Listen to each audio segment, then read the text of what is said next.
जितिया व्रत की कहानी सुनाने जा रही हूँ।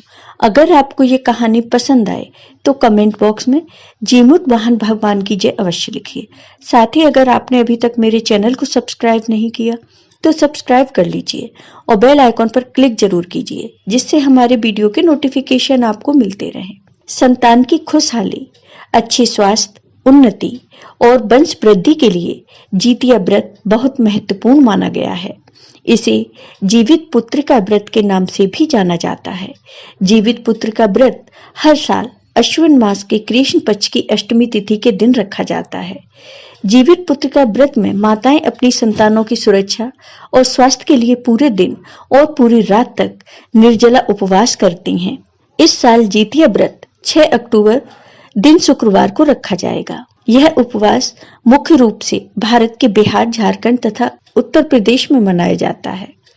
जितिया व्रत बहुत कठिन व्रत माना जाता है। इसमें व्रती को 24 घंटे का निर्जला व्रत करना होता है। जितिया पर्व 3 दिनों तक चलता है।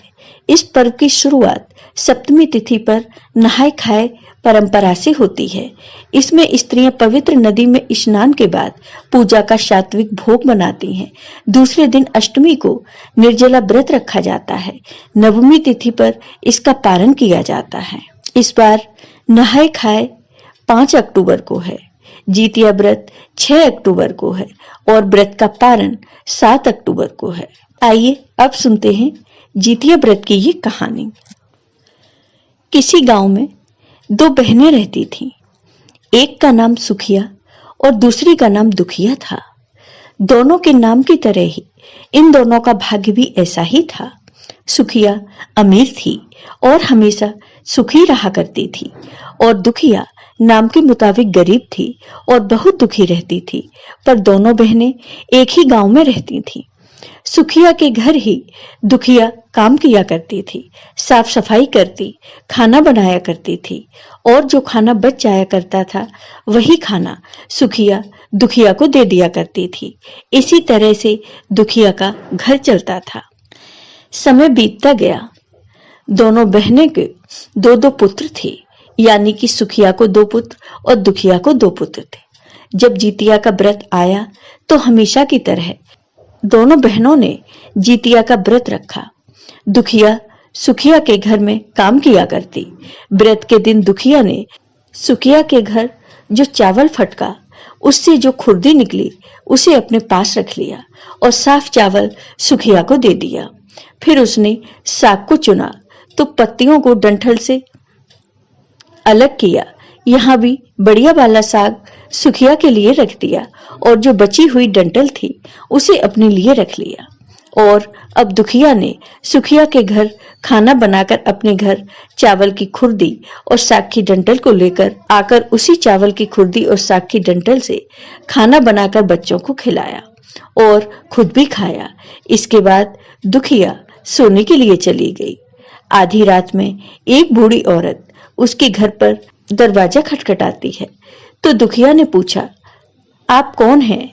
तब उस बूढ़ी औरत ने कहा, बेटा हम हैं। दुखिया ने उठकर दरवाजा खोला और कहा, माँ जी आपको क्या चाहिए? आप इतनी रात में यहाँ किस लिए आई हैं?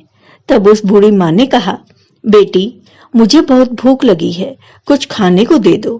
दुखिया उस बूढ़ी औरत को घर के अंदर ले आती है और कहती है, हम लोग बहुत ही गरीब हैं। आज मैंने खुर्दी का चावल और साग की डंठल को बनाया है, क्या आप उसे खाएंगी? तो बूढ़ी माँ ने कहा, हाँ क्यों नहीं खाऊंगी, मुझे बहुत भूख लगी है, मैं वही खा लूंगी। दुखिया अंदर जाकर खुर्दी का चावल और साग का डंठल लाकर उस बूढ़ी औरत को खाने को देती है। बूढ़ी औरत खाना खाने के बाद कहती है कि मुझे अच्छे से कुछ दिखाई नहीं देता, ऐसे में इतनी रात के अंधेरे में मैं अपने घर कैसे जाऊंगी? तो दुखिया ने कहा, कोई बात नहीं माँ जी, आप यहीं पर सो जाओ, सुबह होने पर अपने घर चली जाना। तब बूढ़ी औरत रात में दुखिया के घर में ही सो जाती है। बूढ़ी औरत थोड़ी देर के बाद उठकर बोलती है, बेटी मुझे दीर्घ संख्या लगी है, कहाँ करूं?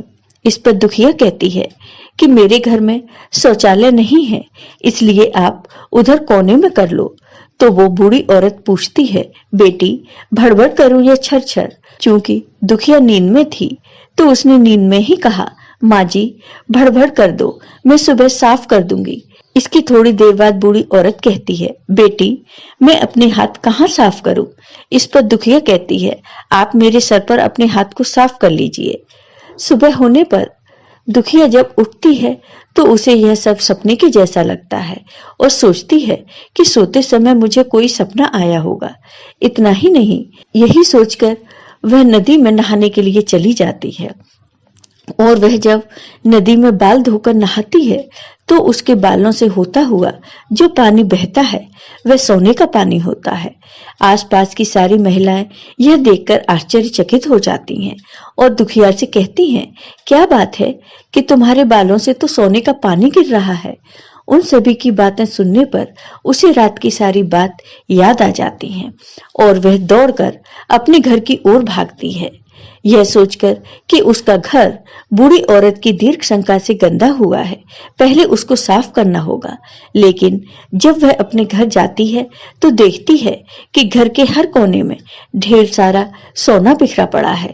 यह सब देखकर दुखिया बहुत खुश हो जाती है और सोचती है कि ये सब जीमुत वाहन बाबा की कृपा से हुआ है, जो मेरे घर बूढ़ी माँ का रूप लेकर आए थे और मुझे इतना सारा आशीर्वाद दिया।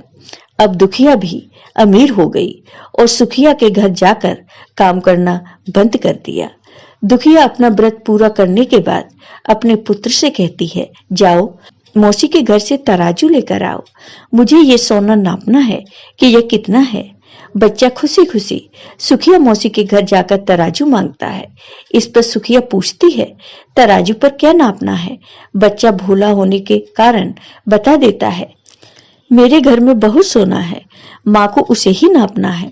सुखिया बच्चे को बोलती है, खाने को तुम्हारे पास कुछ भी नहीं है और सोना नापोगे, मुझसे झूठ बोलते हो। तब बच्चा कहता है कि मैं झूठ नहीं बोल रहा हूँ।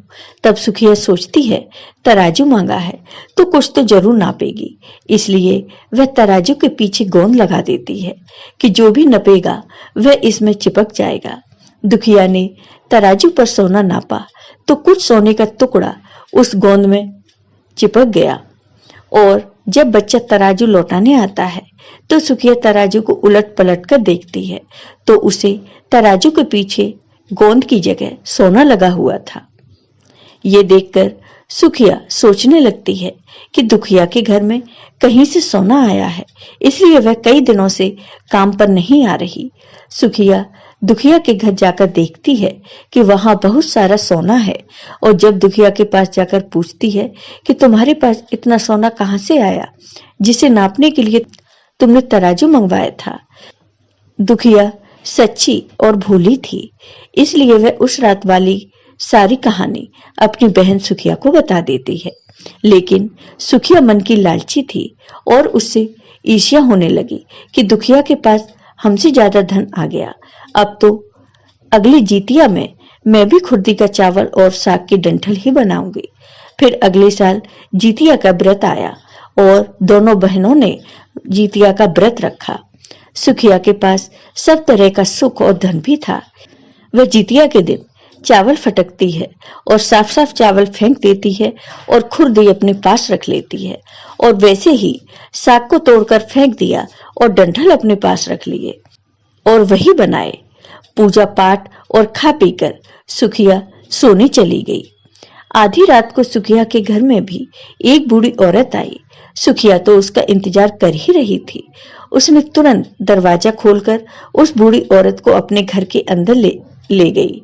बूढ़ी औरत ने कहा, मुझे तो बहुत भूख लगी है, कुछ खाने को दे दो। इस पर सुखिया कहती है, मैंने खुर्दी का चावल और डंठल का साग बनाया है। तो वो बूढ़ी माँ कहती है, कोई बात नहीं, वही खाना मैं खा लूंगी। तो सुखिया ने वही खाना परोस कर खाने को दिया। थोड़ी देर बाद उस बूढ़ी औरत ने बोला, मैं घर नहीं जा सकती क्योंकि रात में मुझे दिखाई नहीं देता। तो सुखिया ने कहा, कोई बात नहीं, आप यहीं सो जाओ।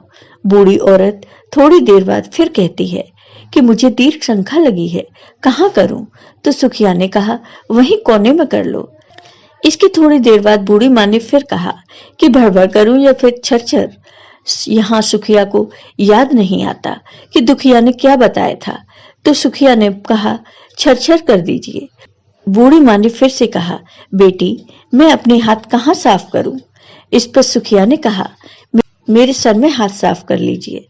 तब उन बूढ़ी माँ ने सुखिया के सर पर अपने हाथ साफ कर लिए। जब सुबह सुखिया उठती है तो उसका पूरा घर गंदगी से फैला हुआ था। इसके अलावा उसके बाल में भी गंदगी लगी हुई थी। यह सब देखकर सुखिया बहुत दुखी हो जाती है और उसे अपनी बहन पर बहुत गुस्सा आता है। सुखिया गुस्सा होकर अपनी बहन दुखिया को बुलाती है और कहती है, तुमने मुझे झूठ कहा और मेरा पूरा घर गंदा करवा दिया। इस पर दुखिया कहती है कि तुमने क्या कहा था, भड़बड़ या छरछर? तो सुखिया ने कहा कि उसने छरछर बोला था। ये सुनकर दुखिया बोली, तुमने यहीं पर गलती कर दी। तुम्हारे पास तो सब कुछ था, किसी भी चीज की कमी नहीं थी, फिर भी तुमने लालच किया। तुम्हारे घर स्वयं जीमुत वाहन भगवान भेष बदल कर आए, किंतु फिर भी तुमने उन्हें अच्छा खाना नहीं परोसा। मेरे पास तो कुछ भी नहीं था, इसलिए मैंने उन्हें खुर्दी का चावल और साग का डंठल खाने में परोसा था। इसलिए तुमने अपने घर आए भगवान का अपमान किया। सब कुछ होने के बावजूद तुमने उन्हें साग और भात खिलाया।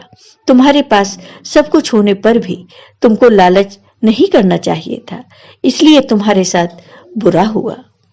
अब सुखिया को बहुत ही पश्चाताप हुआ और वो जीमुत वाहन भगवान से माफी मांगने लगी। जय हो भगवान जीमुत वाहन की। आपको ये वीडियो पसंद आया हो तो कमेंट बॉक्स में कमेंट करके जरूर बताइए। साथ ही मेरे वीडियो को ज्यादा से ज्यादा शेयर करिए। धन्यवाद दोस्तों।